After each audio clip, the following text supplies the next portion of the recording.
Hi guys, welcome to another lecture in the series General Inorganic Chemistry. And today we're going to talk about the periodic table and the trends in the periodic table. But first, let's look at two questions from the previous lecture. So you're supposed to look at this diagram here and identify the shells, the subshells, and orbitals. So take a second, pause if you must, and answer this question. If you answer that these are your shells and these are your subshells, so we have our S or P or D, and these are your orbitals, right? So we have our K shell or L shell and or M shell, which correlates to our principal quantum numbers 1, 2, and 3 respectively. And of course we have our S orbitals or P orbital and our D orbitals.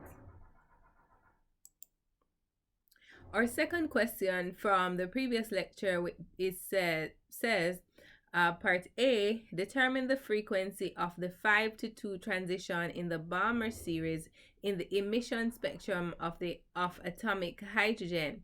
And part B says, convert your answer to wavelength. So firstly, we have to select the correct equation to calculate frequency, right? So we have to select that equation that has frequency that we have here. And since we have selected this equation, we also have to use the appropriate Rydberg constant for this particular equation. And we have it here. And we have the relevant equations here and constants required to answer this question. So take a second, attempt the question, and let's now look at the answer. All right, so part A says calculate the frequency. So basically what we're doing here is that we're just plugging in the numbers into the equation that we have seen. So the question says that we're calculating the frequency of the 5 to 2 transition. So because it's a 5 to 2 transition, we have our equation like this. So we square each number, and then we subtract them, and then we multiply them by the Rydberg constant, and that works out to be 6.9 times 10 to the 14 hertz, or as we saw, second to the minus 1.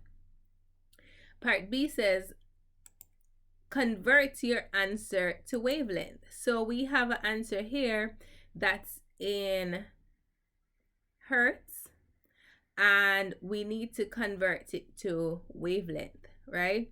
So we're using this relationship here because we know the speed of light, and we also know the frequency that we have calculated here.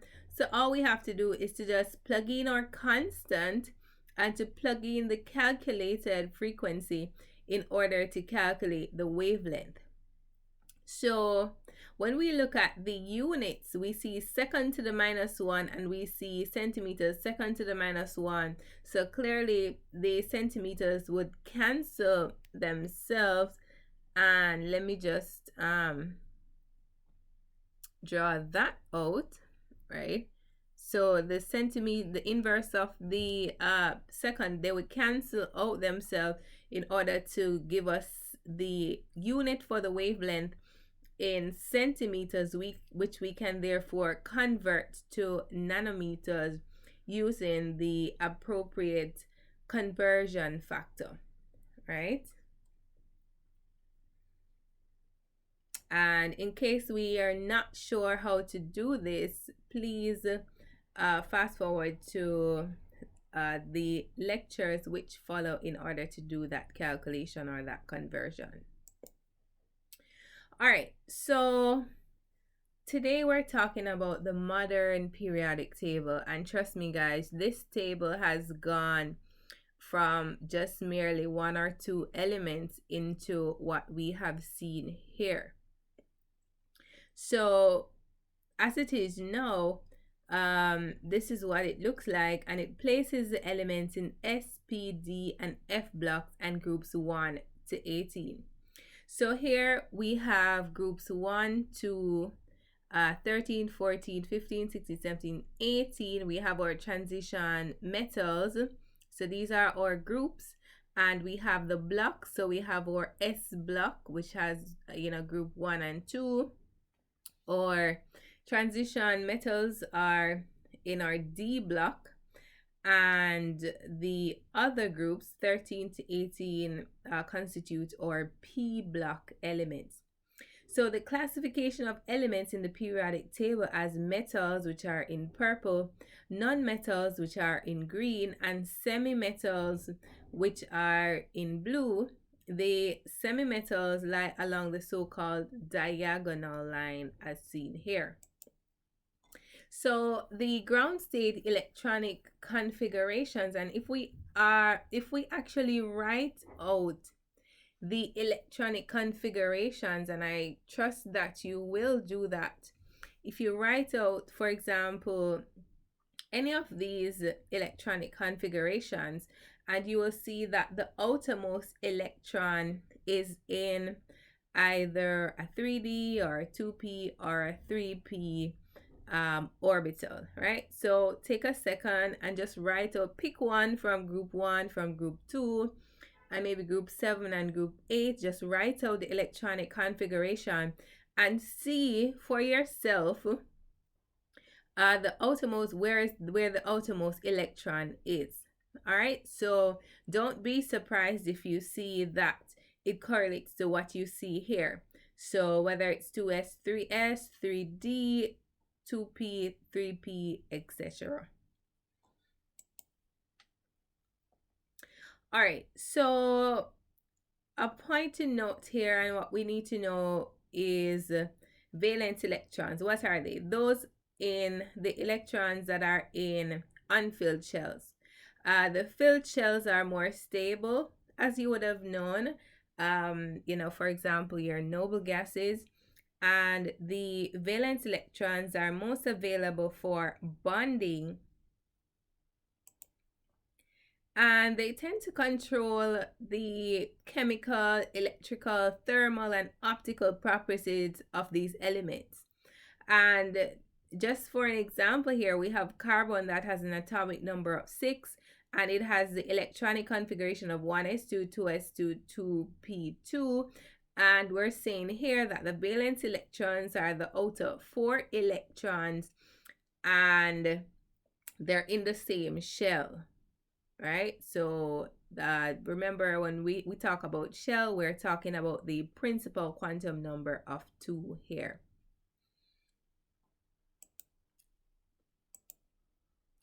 All right, so we have mentioned carbon, right?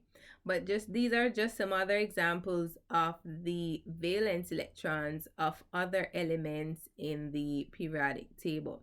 So we mentioned here of, our noble gases, atomic number 10, and it has 8 electrons in the valence shell, right?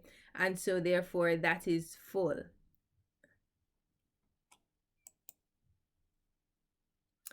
All right, so points to note from the periodic table and valence electrons, right?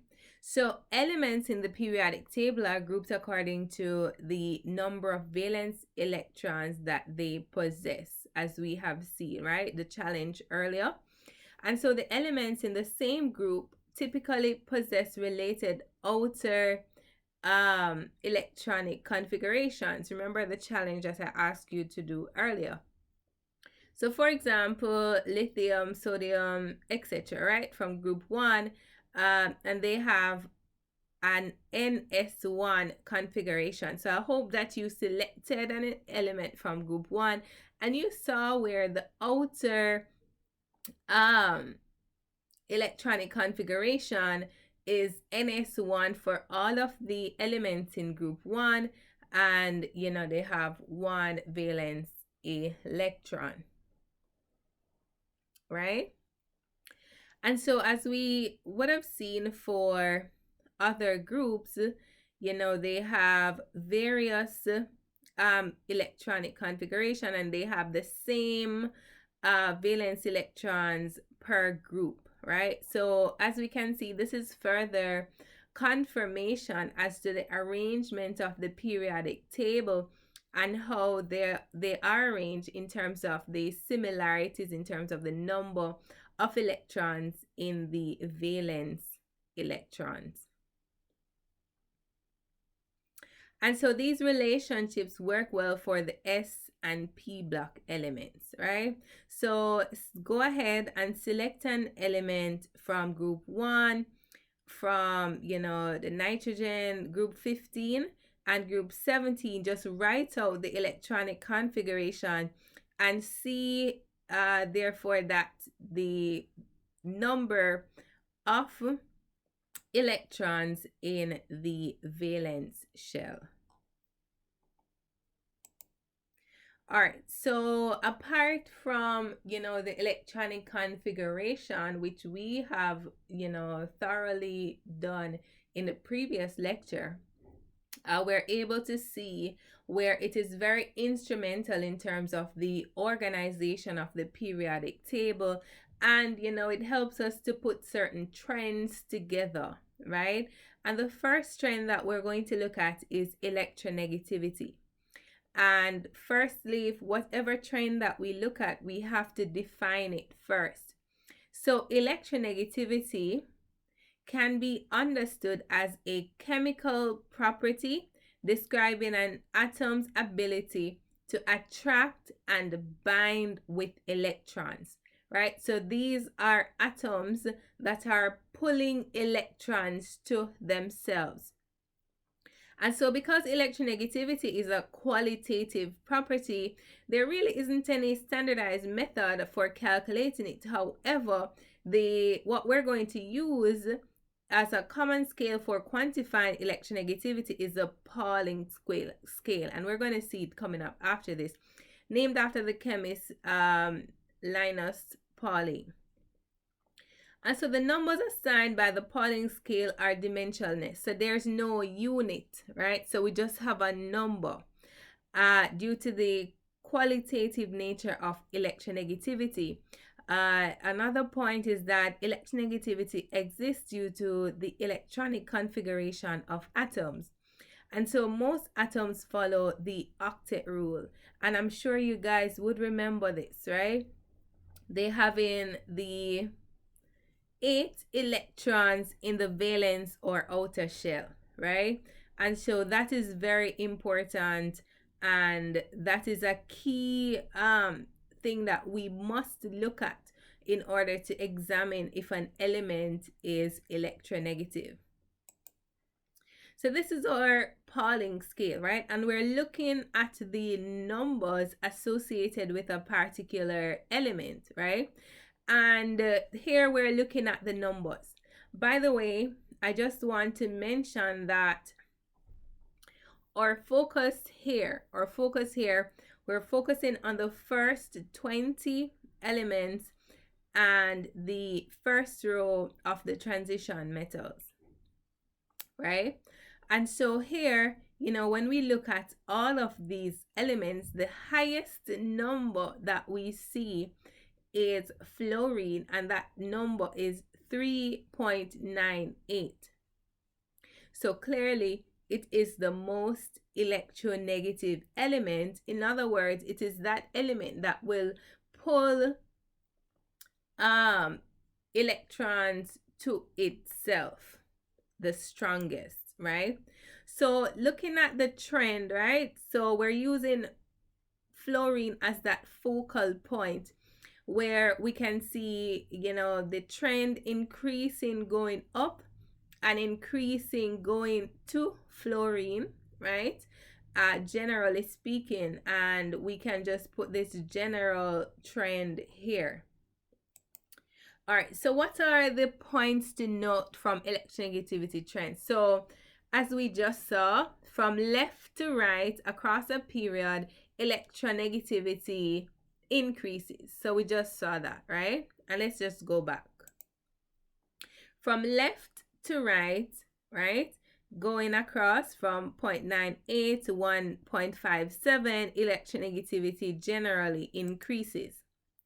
From top to bottom down a group, electronegativity decreases. So let's examine one group. Let's examine the halogens. So going down, we can see the numbers decreasing, right? So from 3.98 to 2.2, right? So that's the opposite of what we're seeing here. So if it's increasing in this direction, clearly it must be decreasing in the opposite direction.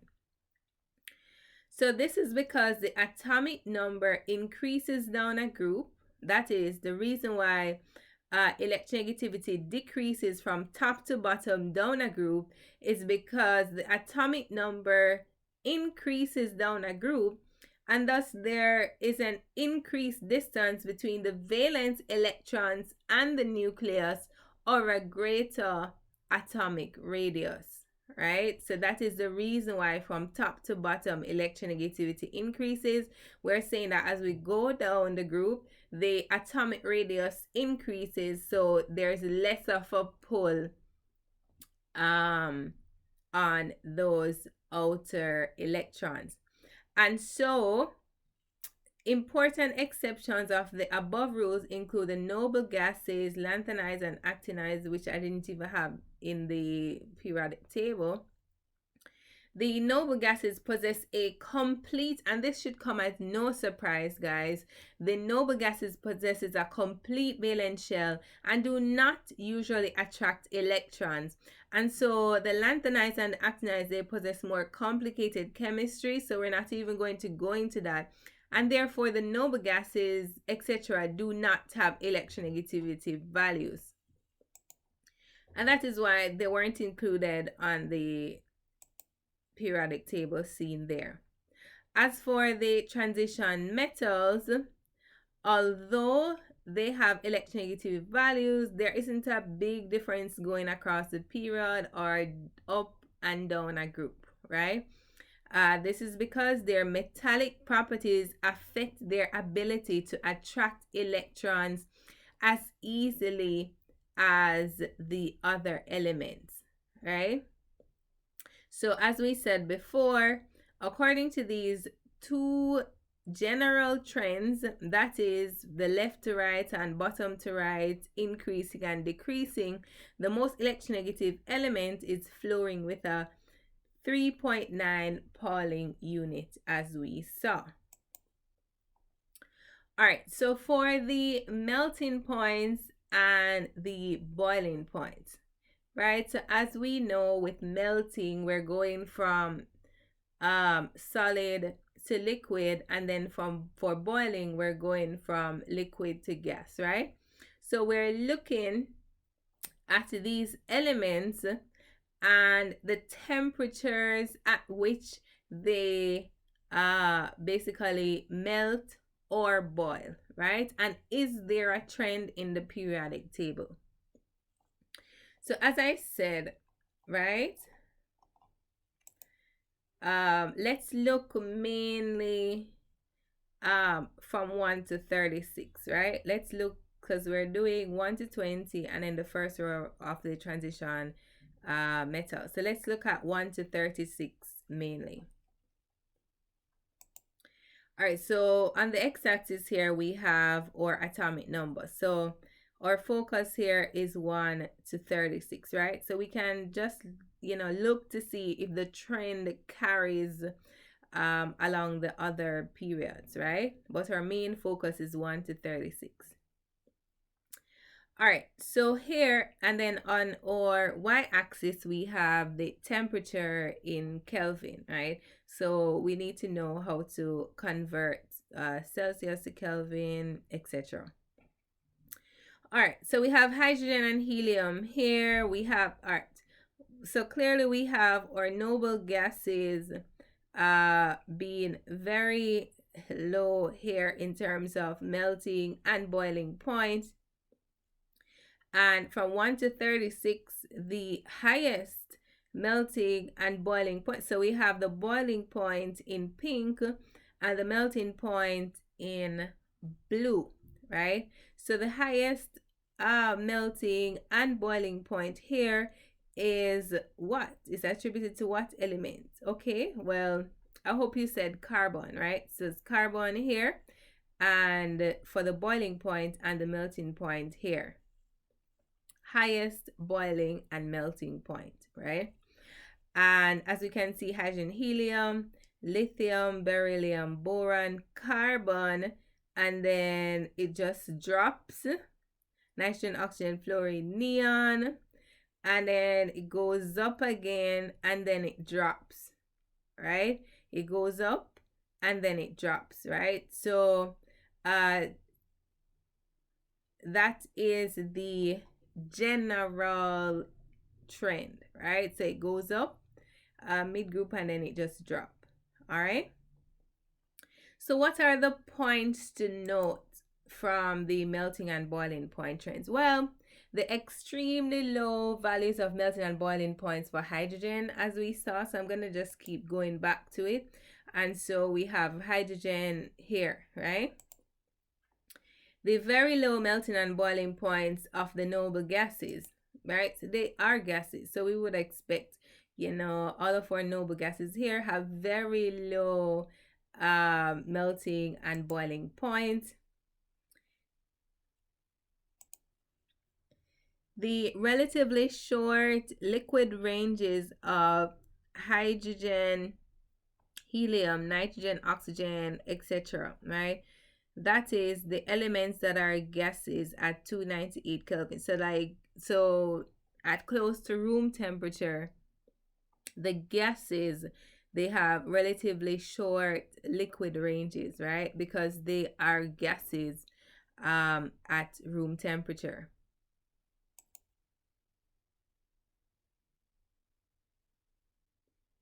And then the extremely high melting and boiling points of carbon that I mentioned, right? So carbon here, very high boiling and melting point. The sharp drop in boiling points after the group 14 elements. And let's see if we see a trend here. So it goes up and then it comes down, as I was saying before. So what are the group 14 elements? Let's go back to our periodic table. Our group 14 elements are carbon, silicon, tin, lead, etc., right?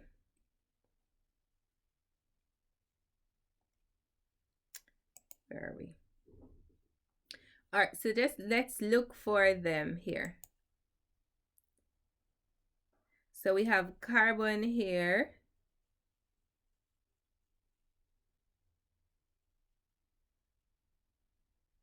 We have silicon here, right? So basically we're saying that it goes up, and I guess, it's not generally, just group 14, but group 14 is significant for carbon, yes.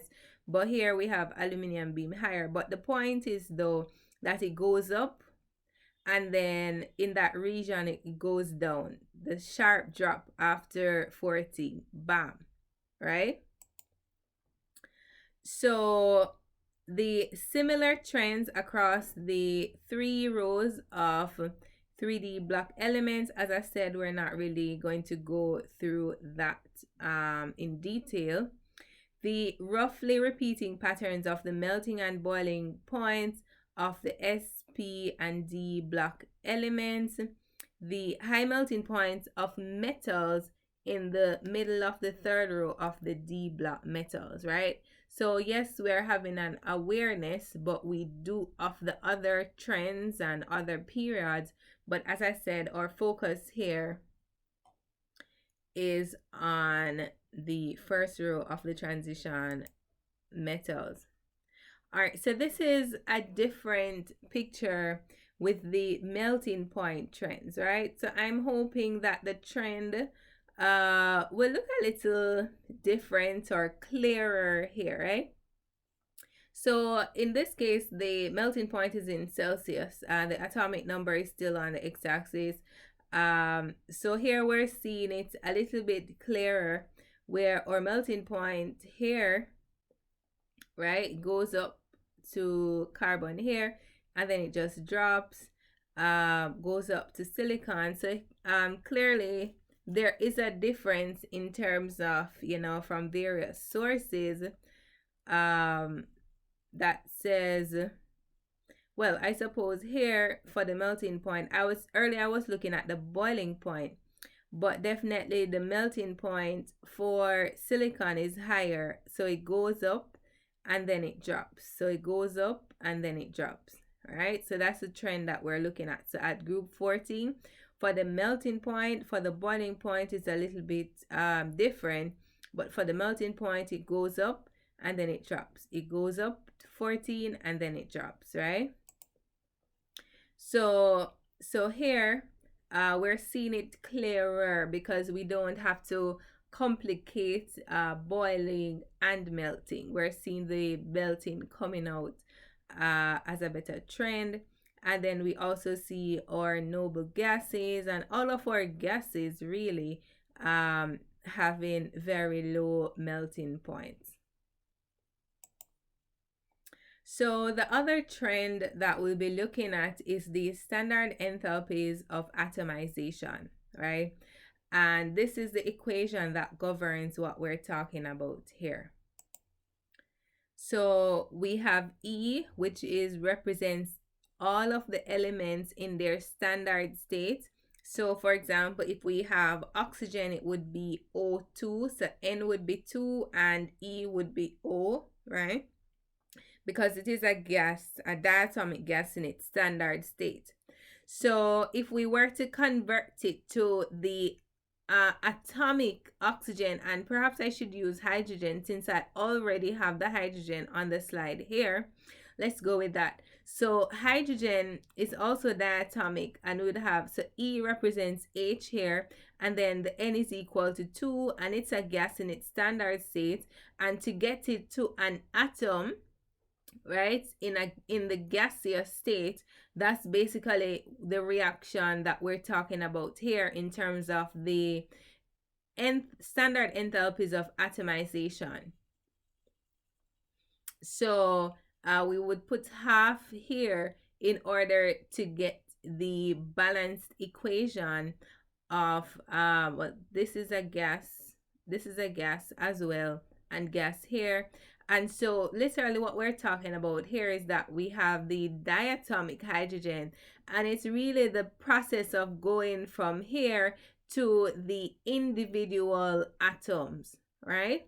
So the energy associated with going from, we're using hydrogen as an example of going from the molecular hydrogen to the atomic hydrogen, and that is governed here by this equation.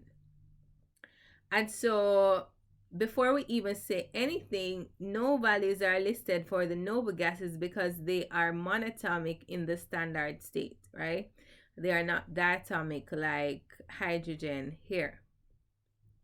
And of course, mono means one atom, right? And then diatomic means two atom. That's what we're talking about here. All right, so let's read through. Let's do this one a little bit different.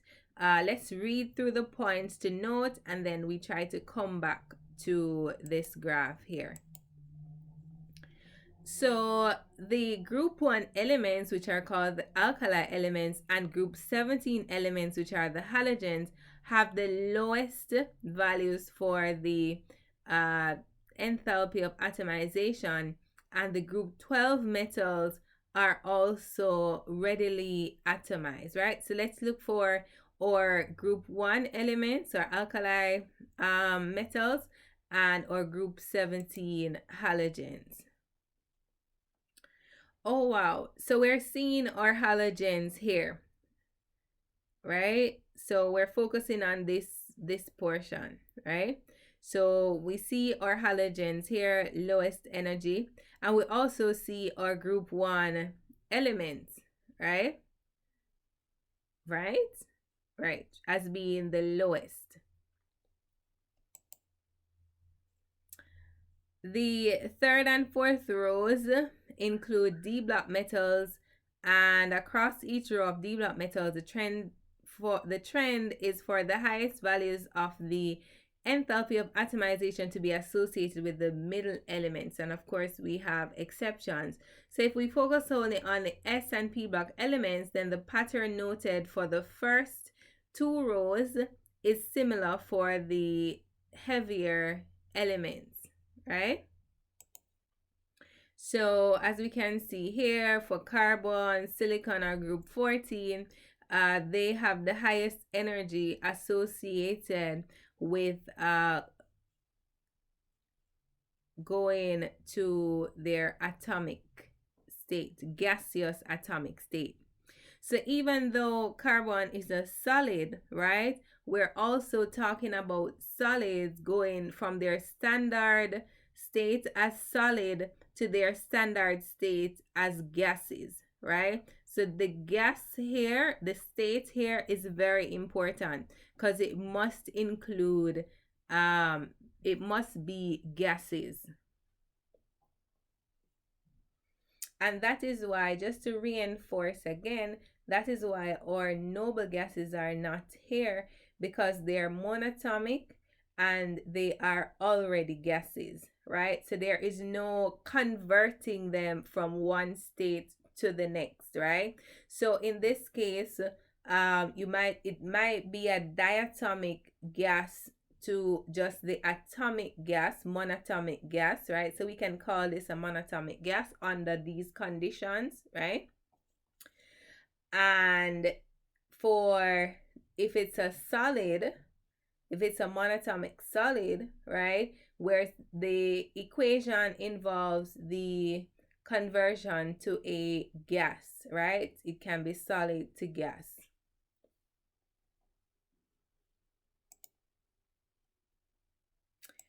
All right, so the next trend that we want to go in on is the first ionization energy.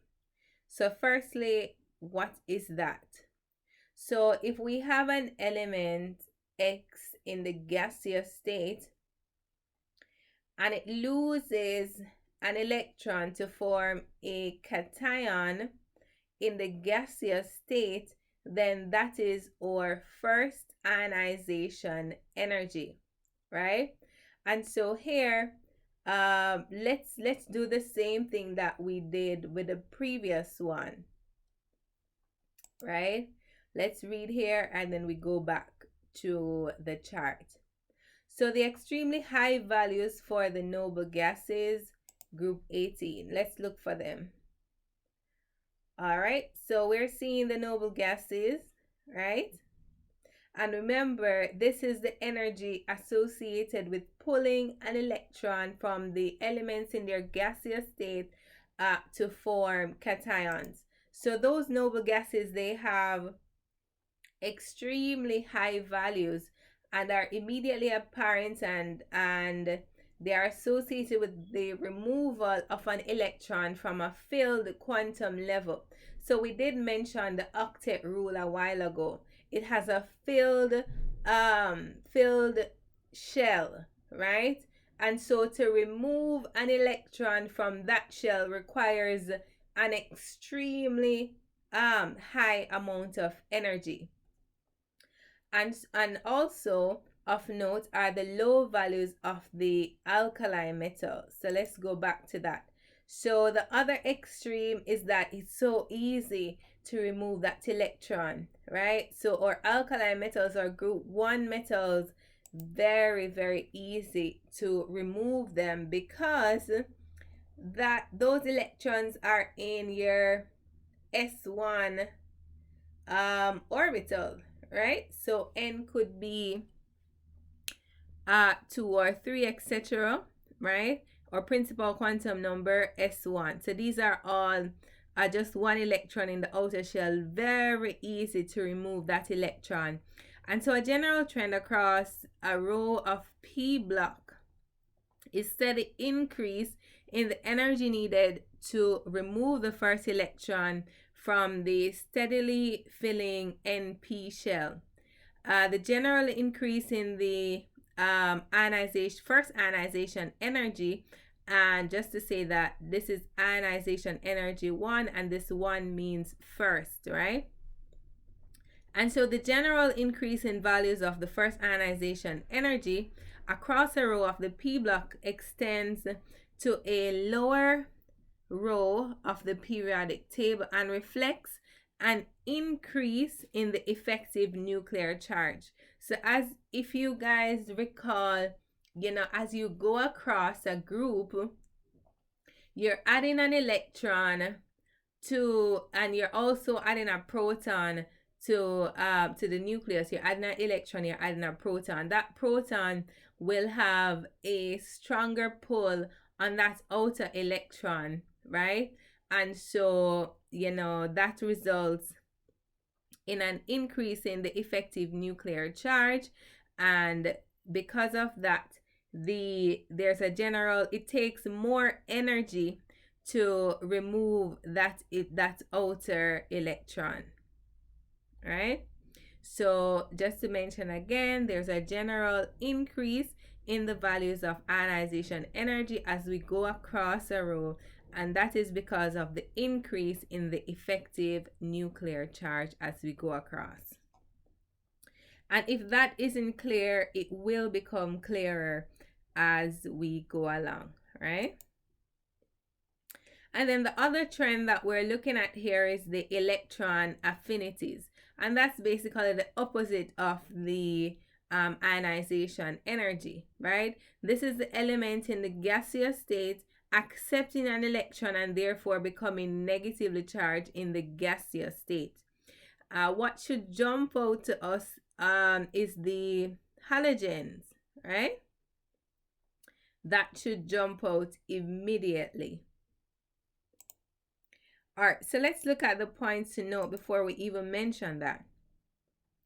So it's useful to consider the enthalpy change associated with the attachment of an electron rather than the actual electron affinity.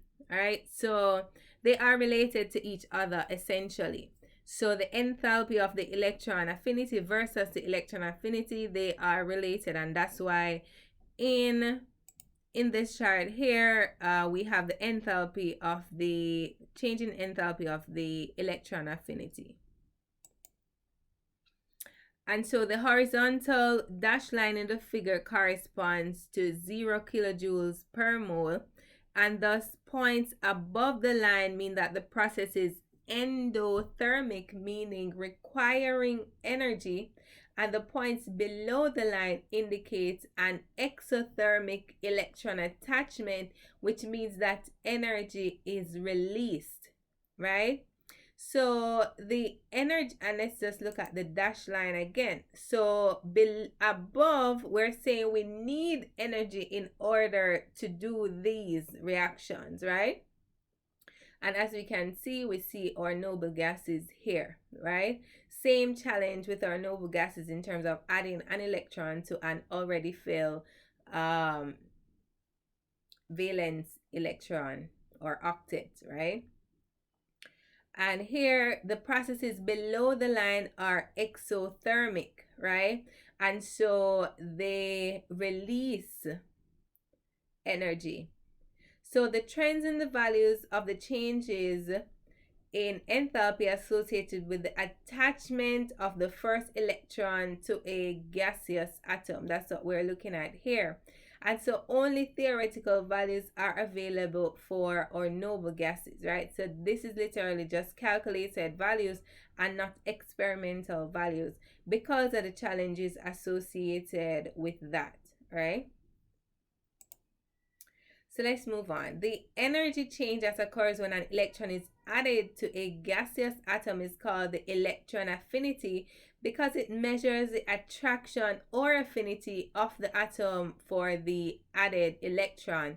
And so for most atoms, energy is released when an electron is added, meaning it's an exothermic process. So notice here that most, these are the noble gases we said are theoretical values, right? So almost all of the elements are below the line, which means that these processes are exothermic.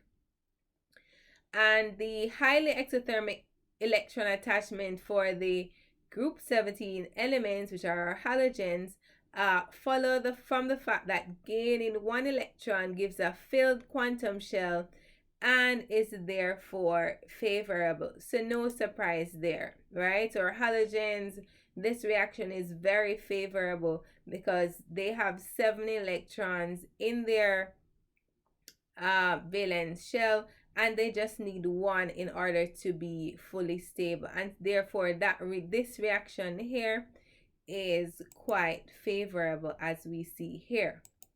So that leads us to another question, which says, what are the key features of the periodic table? And part B says S block elements consist of group blank and blank and the element helium.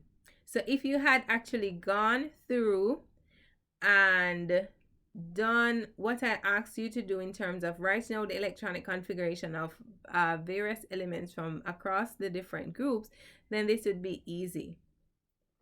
Group 1 elements have a partially filled Watt orbital with 1 electron.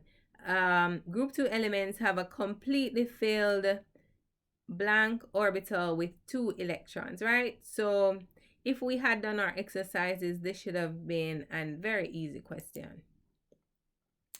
All right, so what are the key features of the periodic table?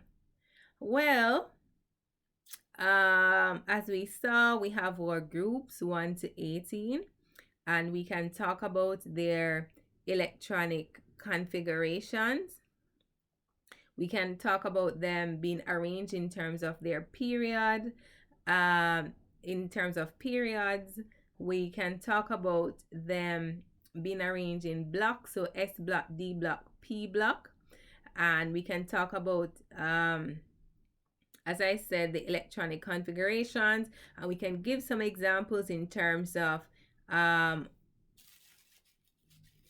group 1 elements. So we have period 1, 2, 3, 4, and we can talk about, you know, the outer electrons having been in the ns1 orbital, right?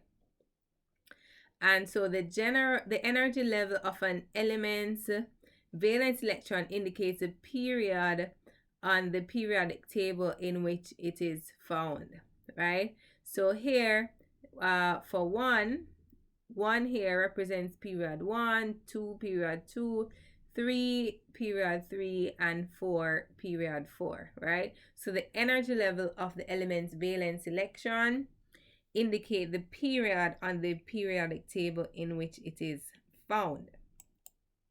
So just to answer the other questions, we have S block elements consist of group 1 and 2 and the element helium.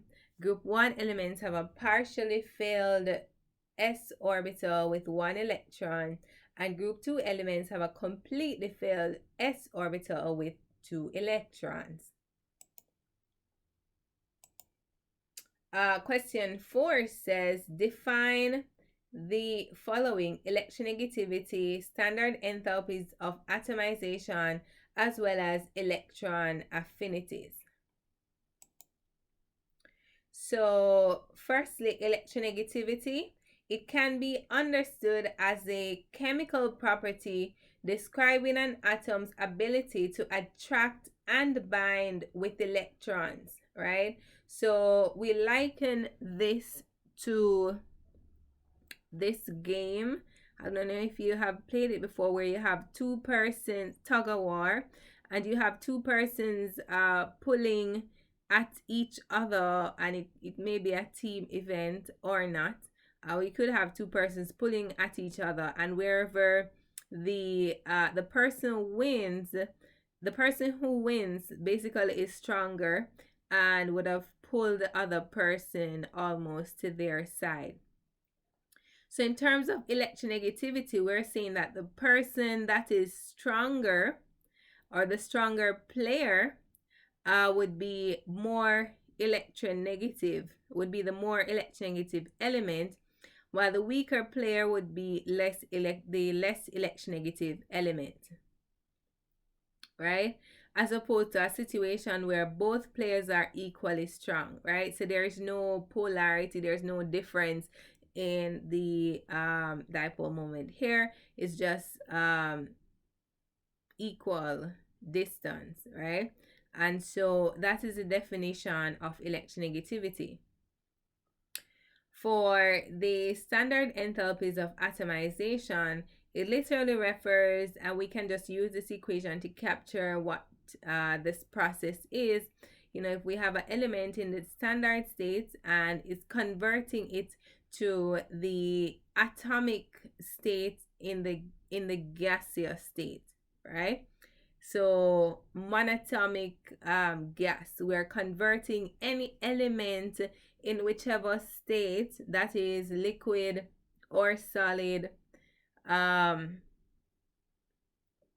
or gas. If it is if it's more than a monatomic gas, if it's a diatomic gas, we're also converting it to a monatomic gas, and that's literally what in the standard enthalpy of atomization is: the energy required to go from the standard state to the monatomic gas. And then for electron affinities is literally the opposite of ionization energy. So it's the energy that is generally released when an element in the gaseous state accepts an electron to become an anion in the gaseous state. So that energy there that is released, that's associated with this process seen here. So we have a gaseous atom, it accepts an electron and becomes a gaseous anion, and it releases some energy, and that energy we call electron affinity. All right, so the next trend that we're going to look at is atomic radii, right? So we're going to read as usual before we come back to this diagram. So atomic size gradually decreases from left to right across a period of elements, right? And I did kind of talk about this earlier when I was looking at one of those trends, right? So atomic size, it generally decreases going from left to right. And this is because within a period or a family of elements, all electrons are added to the same shell, right? However, at the same time, protons are being added to the nucleus, making it more positively charged. And remember, guys, that the proton is more than 1,000 times bigger than an electron. So adding a proton, which is positively charged, that is increasing that pull to the nucleus, right? And so the effect of increasing proton number is greater than that of increasing the electron number. Therefore, there is greater nuclear attraction. And so this means that the nucleus attracts the electrons more strongly, pulling the atom shell closer to the nucleus, and so the valence electrons are held closer towards the nucleus of the atom, and therefore the atomic radius decreases. So I have a simple diagram here basically showing a proton and an electron, and as we go from left to right, we have an increase in the size or number of protons, while we have the let's say we have one proton being added and one electron. The proton is bigger, so there's a stronger pull on the electrons, which therefore causes, as we go from left to right, a decrease in the atomic radius. So let's see if we can make a trend here. So we have hydrogen, helium, and then we have lithium, beryllium, boron, carbon, nitrogen. So yeah, we can see here, right? So it goes back up, group one, and then it comes back down, right? So clearly, right, that trend is consistent, right? So let's look at the metallic radii.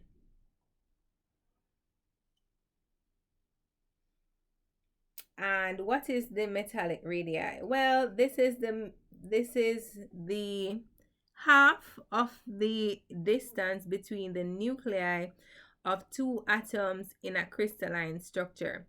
So if we measure from here to here, that is between the nuclei of two metallic atoms, the radii is literally half of that distance. So this is the metallic radii. So let's read before we even go into the diagram. So understanding a group of the S or P block, values of the metallic radii actually increases. So let's look at a group of S and P block and let's see if the value decreases. All right, so as usual, we have our atomic number on the x-axis. We have our metallic radii on the y-axis, right? So clearly, bam, it's it's a decrease, right? So we're only basically interested here. So generally, there is a decrease in the metallic radii. So across a row, later elements are non-metallic, and in the case of the first two rows, trends can only be used on 2 or 3 metals, right? As we saw.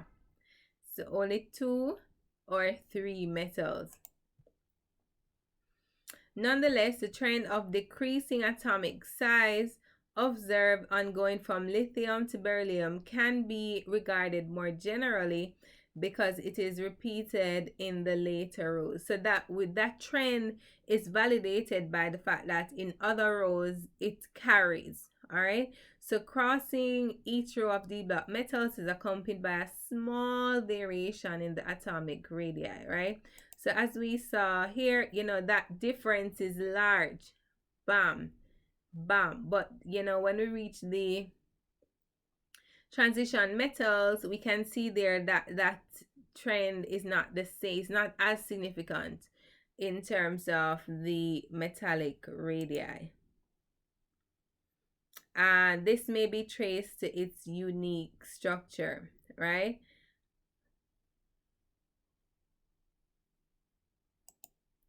All right, so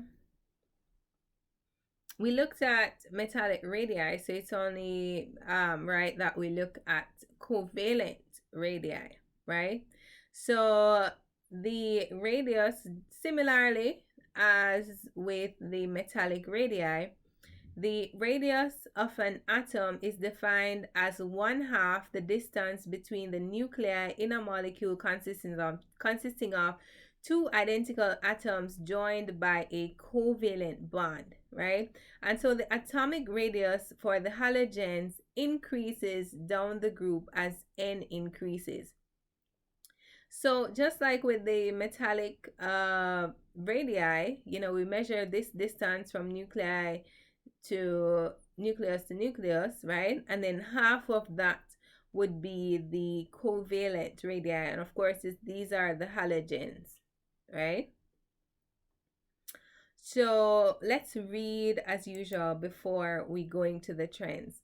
So the gaps in the figure, just like with the metals, the gaps in the figure correspond to the fact that the non-metallic and semi-metallic elements in the P block, right?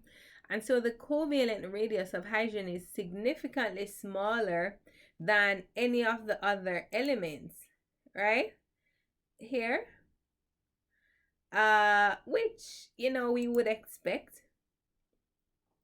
Across each row of the P block elements, there is a general decrease in the atomic size, and that is consistent with an increase in Z effective that we mentioned. Radii tend to increase down a group, so that should make sense as well, right? So going down the halogen group, the radii increases, and going across, as we see here, going across the row, there's a general decrease, right? So notice here that there's a decrease as we go across the row.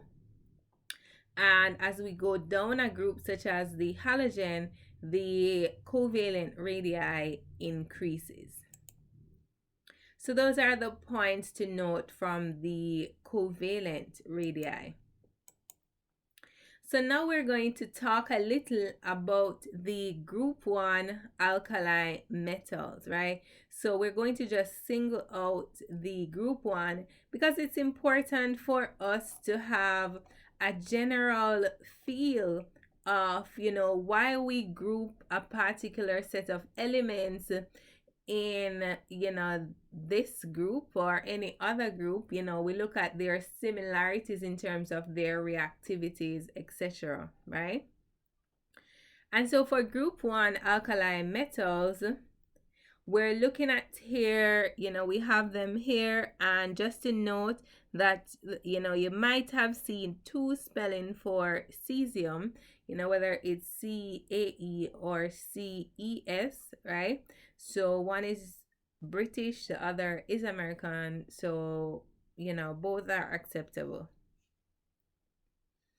All right, so looking here at the trends, and we would have seen some of these trends earlier, right? But just to take them out and just focus on them differently. So we have our melting points here, right? So clearly the melting point, what does it do? It decreases, right? And the boiling point also decreases. The ground state electronic configuration, hey, all NS1. So our principal quantum number changes, but they all have one electron in the outer shell. The first ionization energy, literally very low values, also decreases as we go down the group. And the other trends are the same. The ions formed are the same, and they form, similar chlorides. So all the alkali metals are solid at 298 Kelvin, but their melting points are relatively low, indicating that interatomic forces in the solid state are overcome quite easily. And so the ranges of temperature over which the alkali metals remain in the liquid state are much greater than those of the noble gases. The values for the first ionization energies, these that we saw, are low relative to other elements in other groups. And we saw that, when we're looking at the trends. However, in a chemical reaction involving the metal at, what we consider to be room temperature, 298 Kelvin, formation of the ion formally requires an input of energy to atomize the metal and then to ionize the gaseous atoms. So this equation is basically saying what we said here. So we have the metals in their solid state, right? And then to the enthalpy of atomization that we were talking about earlier.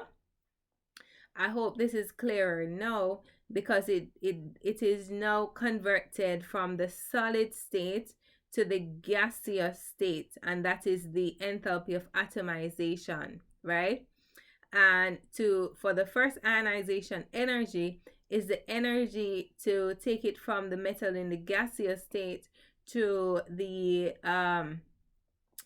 ion in the gaseous state, and of course it is, the loss of an electron.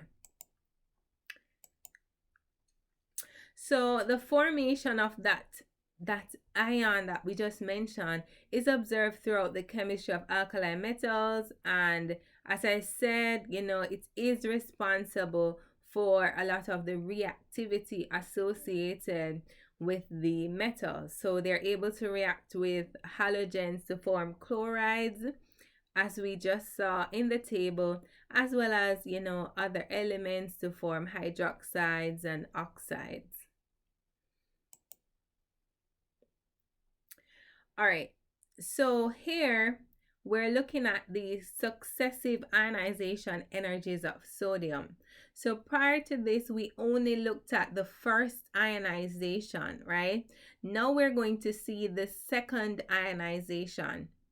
So for an alkali metal with a valence ground state configuration of Ns1, the loss of more than one electron requires a considerable amount of energy, and so the first and second ionizations of sodium involve the processes shown. So our first ionization, as we said, the element in their gaseous state, and it loses an electron seen here.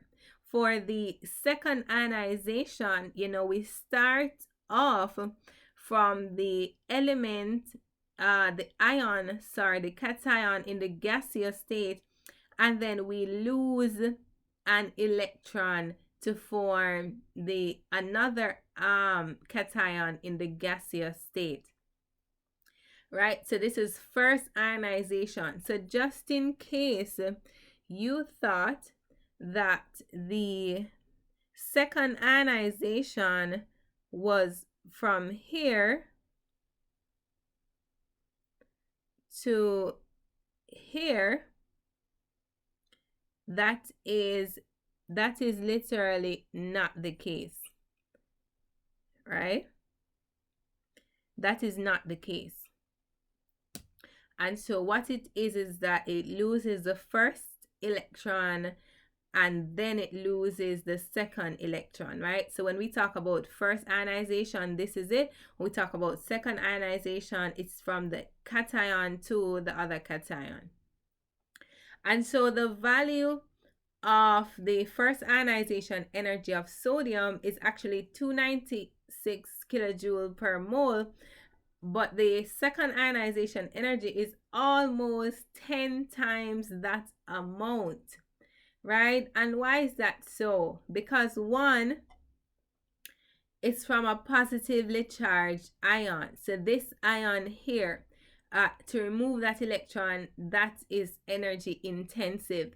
And then the second thing is that it's from a fully occupied 2p level. Right, in the slide coming up after this, I hope that the second point will become clearer.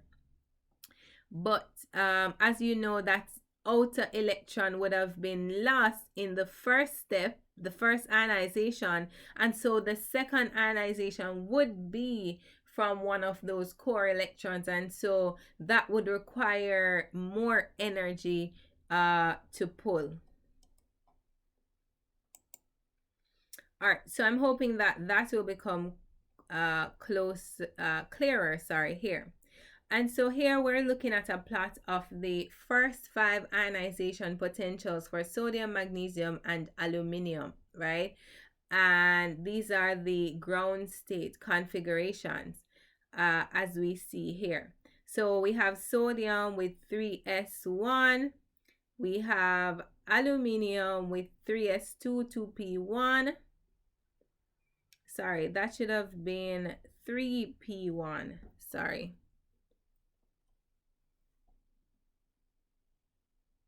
So that should have been 3p1.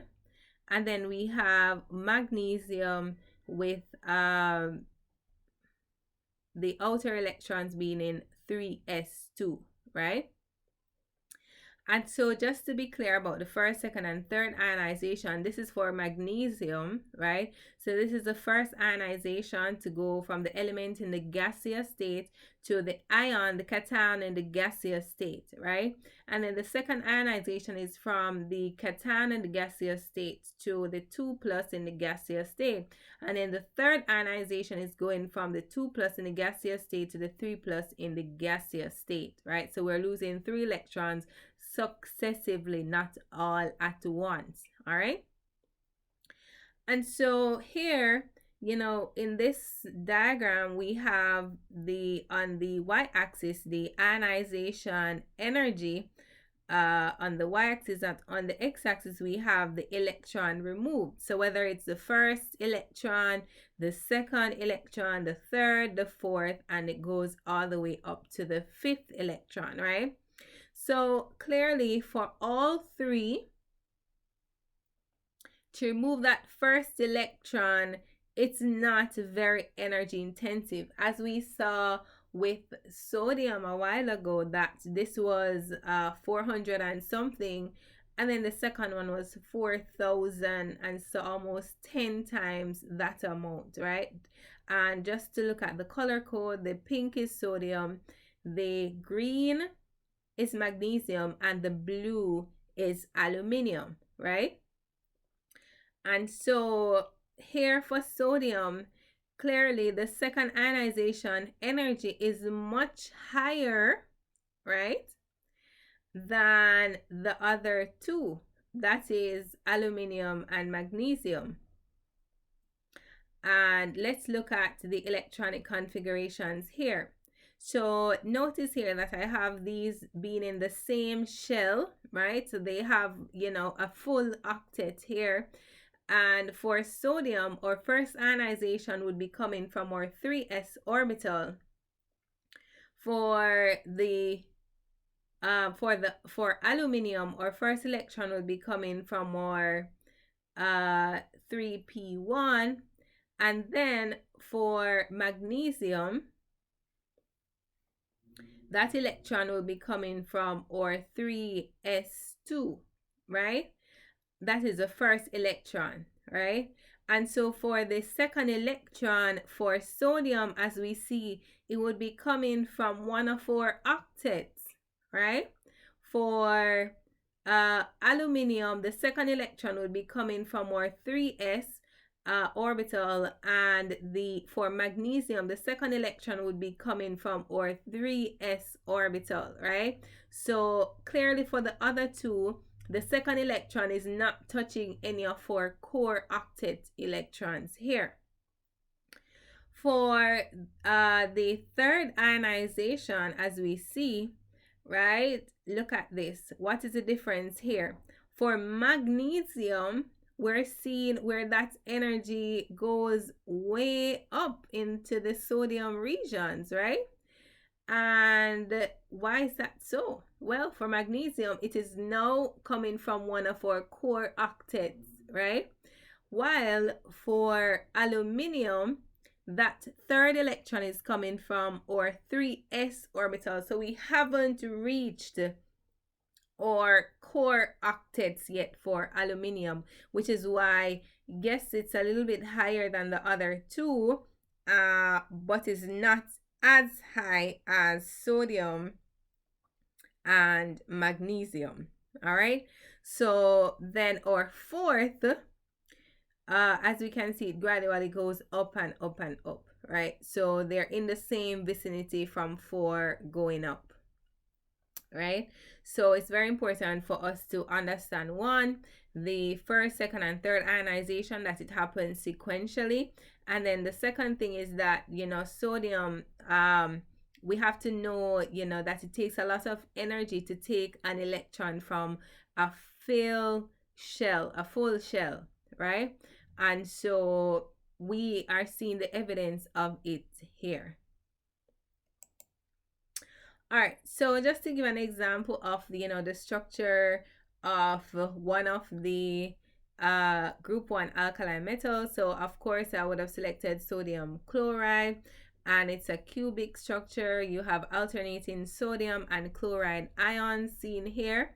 The sodium is purple and the chloride is in green, so you have alternating sodium and chloride ions to form a cubic structure.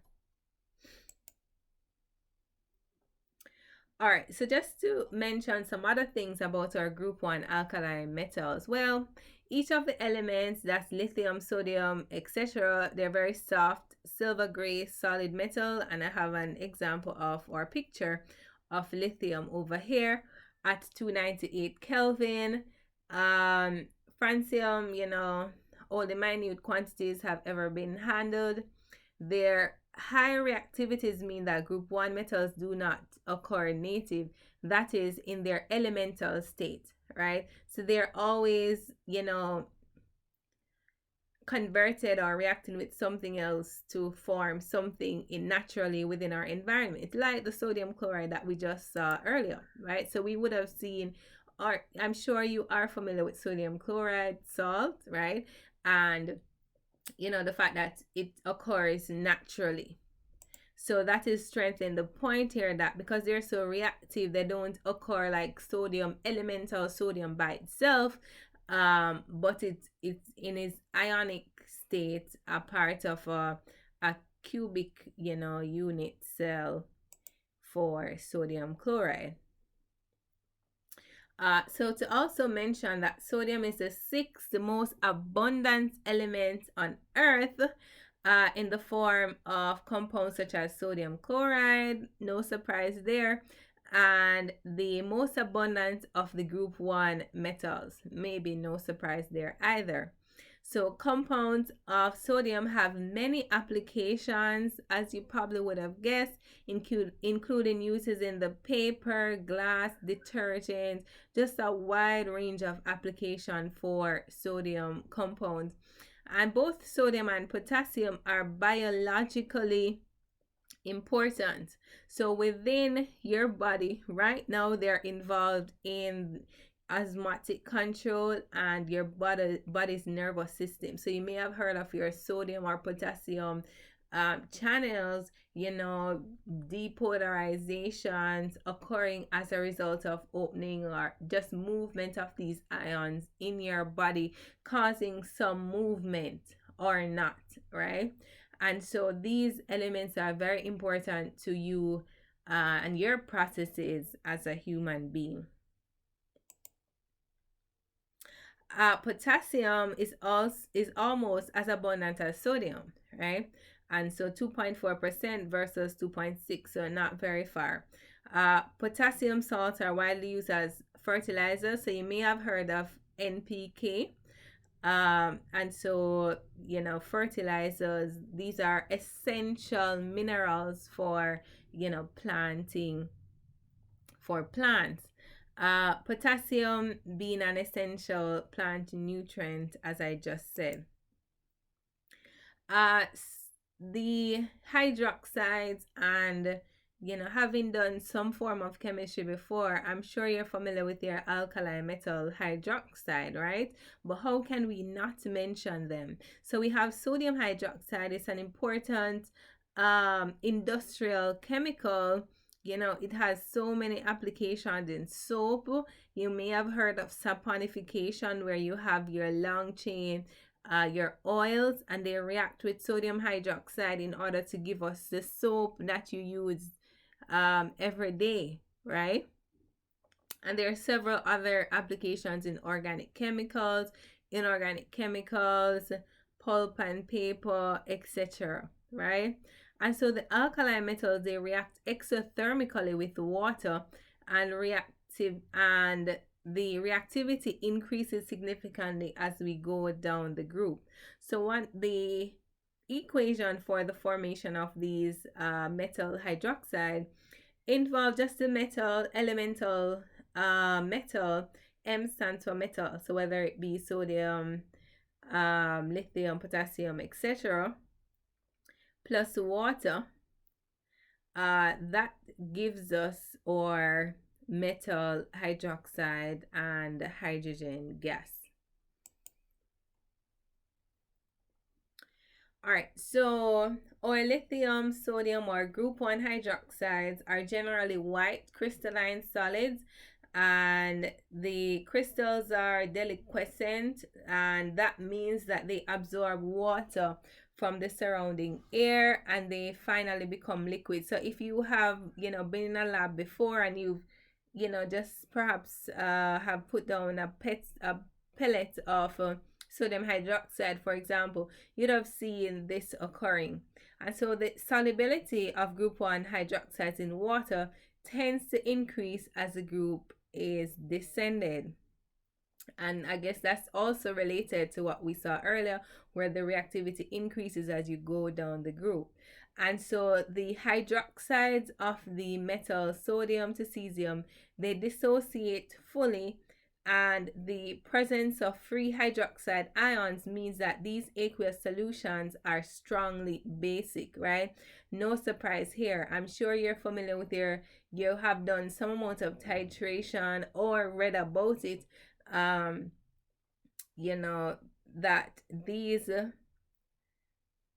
alkali metal hydroxides are strongly basic, meaning they dissociate fully in an aqueous solution. So here we have our metal hydroxide solid, and in the presence of water, we literally have mostly hydroxide ion and the metal ion. Again, speaks to the reactivity of these these alkali metals in group 1, and them being easily dissociated here to form or hydroxide ion, which is the reason why these solutions are strongly basic. All right, so let's come on then the hydroxides, to you, well, maybe not the metal oxides, peroxides, and superoxides, right? So we have an example here of lithium oxide, of sodium peroxide, and sodium superoxide, right? So that is just, a difference in the ionic state of the oxygen, right? And that is due to the reactivity of these alkali metals. So they're often stored, these alkali metals are often stored in paraffin oil. As I said before, well, I didn't say it, but I did say that they are very reactive. And so they're stored in paraffin oil to prevent reaction with atmospheric oxygen and water vapor. And so a piece of freshly cut sodium or potassium is shiny, but it quickly tarnishes as it comes in contact with air. The combustion of the group 1 metals in oxygen leads to various oxides depending on the metal and conditions, right? So we're seeing various oxides depending on the metal and the condition. So lithium will react to give lithium oxide, but sodium usually forms the peroxide, which contains, as I said, it all depends on the ion, the oxygen ion. So it forms the O2 2- ion, which is a peroxide ion. By increasing the pressure or temperature, you can push for the superoxide, which is the -O2 ion, or the superoxide anion, right?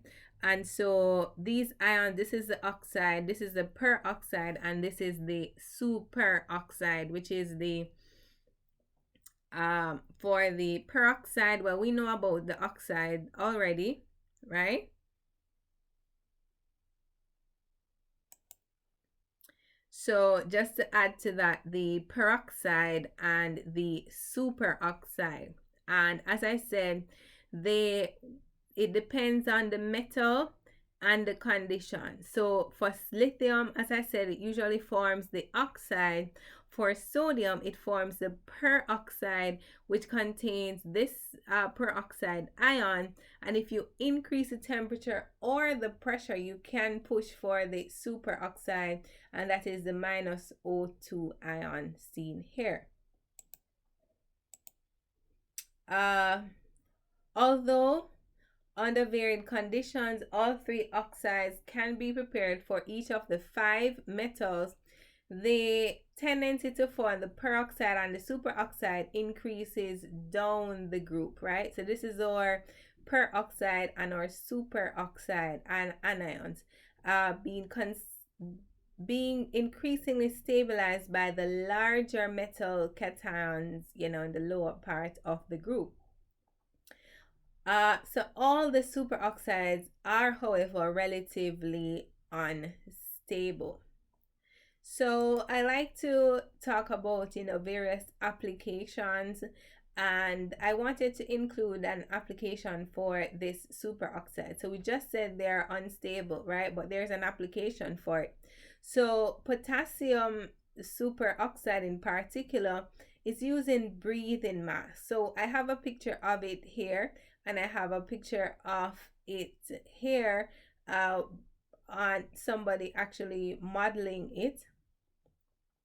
And the potassium superoxide, and this is a formula, it absorbs water, and in so doing produces both oxygen for respiration and potassium hydroxide, which absorbs inhaled carbon dioxide.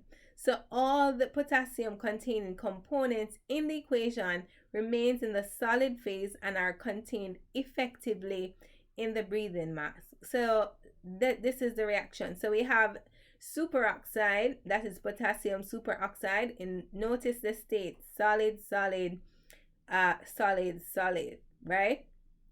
So it's in the solid state. It absorbs water, liquid water, and it gives us a solid and a gas, and the gas being oxygen, which we breathe in, right? And a solid potassium hydroxide. That solid reacts with carbon dioxide gas, which we breathe out, and to form another solid, right? Potassium hydrogen carbonate. And so that is why we're saying there that it absorbs water, and in so doing produces both oxygen here for respiration and potassium hydroxide here, which absorb exhaled carbon dioxide. So interesting application there of a superoxide. All right, so how could I not mention our alkali metal halides, right? So each group 1 metal reacts with, halogen, and X of course stands for, or halogen, when heated. And so the alkali metal halides are white, crystalline, and sodium chloride, right? And an industrially important chemical occurs naturally as rock salt, and in seawater. So you know this already. You might not know the equation, right? But you definitely know about rock salt and the salt in seawater. All right, so the final application of our alkali metals that we're looking at is the reducing agent, or them being reducing agents. And so when an alkali metal reacts with water or oxygen, it is oxidized. Conversely, the metal behaves as a reducing agent, reducing the hydrogen in water to hydrogen gas, or reducing the oxygen in oxygen, and this is the standard state of oxygen, to oxide, peroxide, or superoxide, right? So it is the sodium or other group 1 alkali metals that reduces the oxygen to either oxide, peroxide, or superoxide, as we have seen previously. And so alkali metals, they're powerful reducing agents, and this property is associated with the ease with which each metal loses an electron. As I said before, that outer electron determines the reactivity, the chemistry, everything associated with these alkali metals. And so the more thermodynamically favorable is the loss, and the more powerful the reducibility of the metal, right? So it reacts with these halogens to form, the halides, and it reacts with alcohols to form this alcohol, ethanol, to form sodium ethoxide here. So it is a reducing agent. All right, so just to wrap up this lecture now, our periodic table of elements in summary, we have our group 1 to 18 elements, and we have them arranged according to their electronic configurations, And we're also saying that how they are arranged are associated with their reactivity as well. So we have our group 1 or group 2, or S block or D block, which are transition metals. We have our P block, which has our halogens and our noble gases, right? So you can take a second to just look at the color coding and basically recall everything that we have just said. And then finally, our trends, right? So we talked about ionization energy increasing as we go across the period, electronegativity increasing going across the period and up. We talked about, the metallic character increasing in this direction. So most of these elements here are actually metals. And then the non-metallic character on this side, right? So all of these are non-metals. We talked about the atomic radii and how it increases going down and how it decreases going across the period. We mentioned the electron affinity and how it increases going across the period and increases going up, right? So we need to have an idea of the general trends. Yes, there are exceptions, but we need to know the general trends. So I'll finish up by saying thanks for reaching thus far. And that's all for now. See you next time.